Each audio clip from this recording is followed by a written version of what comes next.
What's going on, guys? It's your boy John the Liquidator coming back with another video, and it looked like Stephanie White is turning some heads after a recent interview. Guys, for this one here, we got to go all the way up to Indy. Let's get it. Let's go.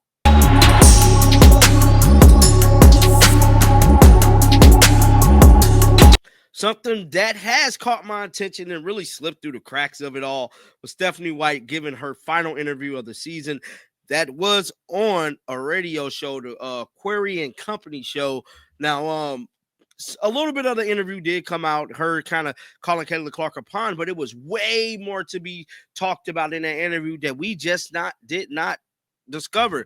And man, it's been kind of a slow news day, so I went back into the archive and started searching the web and trying to find some good stories to bring to you guys. And I came across this here, and this is pretty much the full context of Stephanie White talking about this historic season that the Indiana Fever had.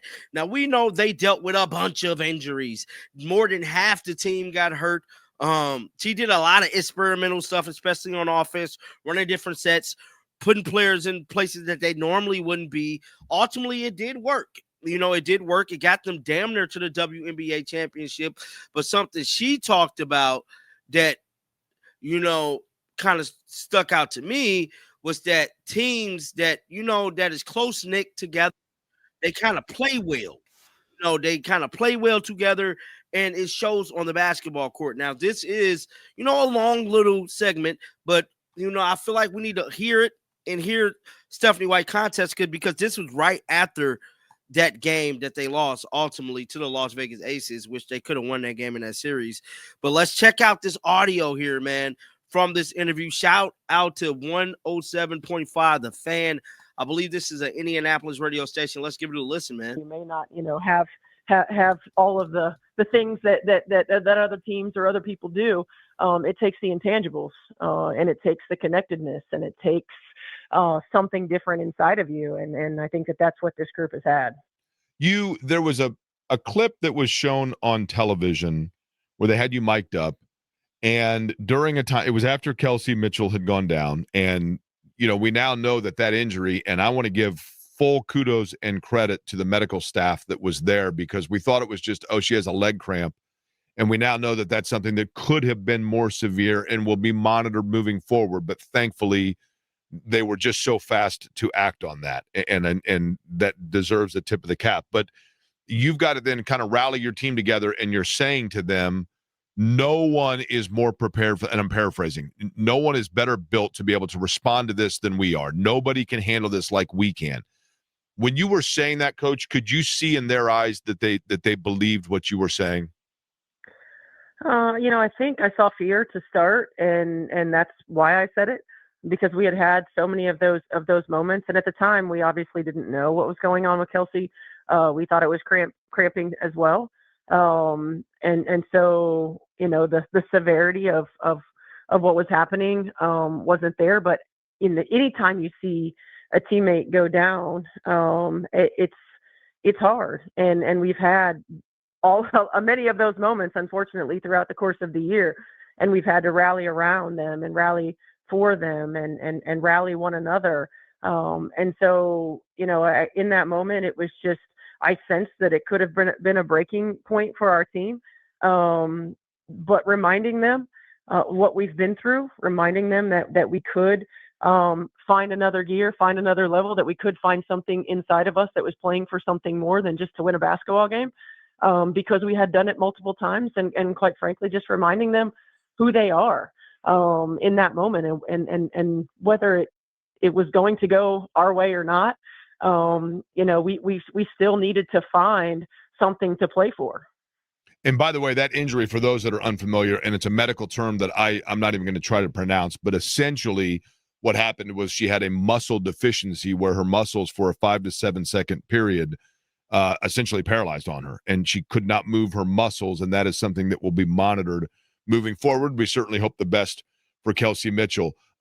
In terms of the way that in that game, I just thought it was a microcosm of your season, because every single time, and I'm not going to lie to you, Stephanie White, the Fever coach, is our guest here. With sport, Coach, and I think this, sometimes when you are involved from a working standpoint in a game, you see it differently. You know this. I mean, you've done radio and done television analysis of games. You just kind of watch it differently, right? Like the fandom in you kind of goes away. Right. It has become rare with teams that all of a sudden 15-year-old me comes out again and I'm pacing and whatever else. I actually did that in this game because it was such a great story and I loved the resolve of it. And every time it got to like 5 points, I thought, oh gosh. And then I'd turn around and I come back and boom, it's tied again. Mm-hmm. It was a microcosm of exactly your year. How was that? What is it about this group that was different? I think number one, I truly believe in my heart that connected teams are winning teams. And this is a group that was incredibly connected. And it's that you can produce. It's something that happens organically. And this group, no matter who came into the locker room, at what point in the season they came into the locker room, the people who had been here navigated, embraced, empowered, and also showed them the way. We had, 5 people on our team that didn't start the year with us, if I'm right about that. And our mantra from the very beginning of the year was we over me. We started the season understanding that we had a lot of talent in the locker room, but also with a lot of talent comes challenges because not everybody's going to get to play, even when they should deserve to play. Not everybody's going to, and so we started the year talking about we over me. And every time a new player came in, they hadn't been in our locker room since April. But the players in our locker room lived that. They showed them how to live that. They held them accountable to that. And that connectedness, that sacrifice for one another, the sacrifice for the team, it enabled us to find another level and another gear. And, it's in sport, it's about getting hot at the right time. And this group did that. I think, when we did, it was a result of that had probably been the team that had been together the longest throughout the course of the season. And again, as we know in sport, especially when you're watching it from an analytical perspective and not a fan perspective, it does take time to build that chemistry and connectedness and connectivity on the floor. And that group had the time to do it. I'm not sure at any other point in the season we had a consistent enough, 8, 9, 10 players that were playing that we were able to do that. When you look at Stephanie White, the head coach of the Fever, is our guest. Coach, over the course of the year, especially when you have a player like Caitlin Clark, who is such a transcendent star, right? So you're going to have people following what your team is doing that maybe didn't even follow the WNBA 3 years ago. You're going to have people that don't follow the WNBA but follow Caitlin Clark, etc. From a coaching standpoint, at times that can create no-win situations because you're going to be scrutinized in whichever way you play it in any aspect when it comes to a player like that. There was critique of Stephanie White at the beginning of the year before really Caitlin Clark went down with injury, just over the play. And then the way things came together and the fact that at the end of the year, everyone's saying this is coach of the year level stuff. Did you feel vindicated? Yeah, I mean, obviously we don't really do it for other people's opinions. I had a coach when I very first started coaching tell me if I started listening to the people that were in the stands, then I wouldn't be coaching very long and I'd be sitting with them before too long. So, we don't do it for that. We don't do it for them. We do it for our players and our team, and we do it because we love the game and we do it because we love the sport. I love this franchise, and nobody is ever going to be happy. I appreciate Fever basketball fans in particular, and basketball fans from the state of Indiana because they know the game. They understand the nuance of the game. And so for me, it wasn't really about vindication. It was about just putting the best team and that we could forward. I understand that it doesn't happen, automatically. I also understand that it's one of those things that you have to get lucky. Like, you don't just go win championships. Like, it is hard to get to the finals. It is hard to win championships. I know that there are teams who make it look easy, and sometimes there are dynasties that make it look easy. But because of my experience in this sport and 26 years in this league, I understand the difference, and I've been a part of some really great teams, and I've also been a part of the franchise, obviously, when it first started. So I don't know if vindicated is the right word, as much as I just feel incredibly proud of the foundation that we laid in terms of our culture.